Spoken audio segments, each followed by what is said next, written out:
Et stop, tu roules sur le boulevard BD, ce livre est fait pour toi. Tintin ou l'accès à soi, par Philippe Rath.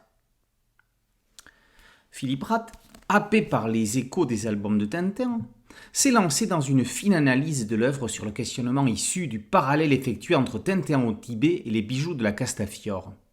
Comment les hommes composent-ils avec le fait traumatisant qu'il y ait de la femme? L'auteur définit ce duo d'albums comme la quatrième paire après La licorne et le trésor, Les sept boules et le temple, puis le diptyque lunaire. Rath démontre que les albums successifs jalonnent les étapes d'une résolution du problème posé par la présence magnétique latente et inassumée de la femme. Ce n'est que lors du sceptre d'Ottokar que l'ellipse féminine des premiers albums cessera avec l'apparition de Bianca Castafiore. Pour Rath, Tintin rencontre, mais évite le sujet féminin jusqu'à Tintin au Tibet, où il va chercher Chang, son soi profond, en suivant la piste d'une Yéti. Ses rapports aux femmes changeront ensuite, amicaux avec la Castafiore, fraternels avec Miarca, la petite bohémienne. Ce Tintin ou l'accès à soi est composé de 3 chapitres. L'étude, tant que Yéti y es-tu, tu n'y es pas, définit Tintin au Tibet comme une œuvre de portée philosophique majeure.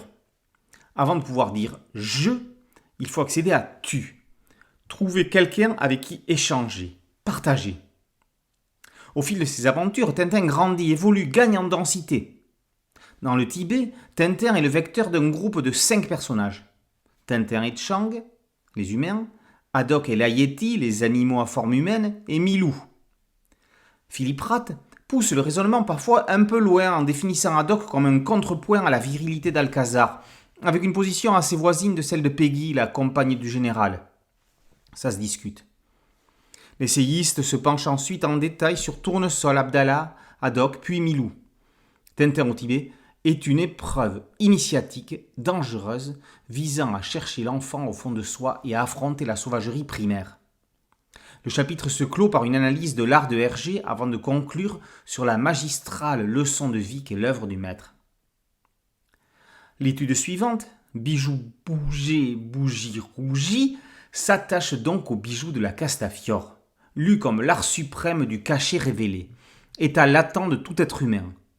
Philippe Rath présente l'album comme un feuilleté de 5 trames.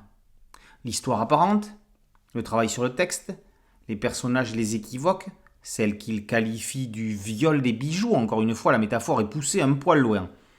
La conquête de son invention, le supercolore par Tournesol, puis enfin le génie de la BD dans toutes ses techniques et caractéristiques de narration.